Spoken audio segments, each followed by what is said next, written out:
Okay, this is something my coworker put together at work. As you can see, this nut is welded onto this bolt and this washer right here. So the thing is, you got to try to get this washer off. And as you can see, you got slots to where you can slide this through and it won't go through. We can try it another way. So as you can see, it's look like it's impossible to take this off, but it can be taken off. So the trick is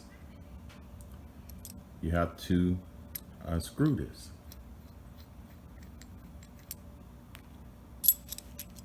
And pull it off. That's it. Pretty slick, huh? So I'm gonna put it back together.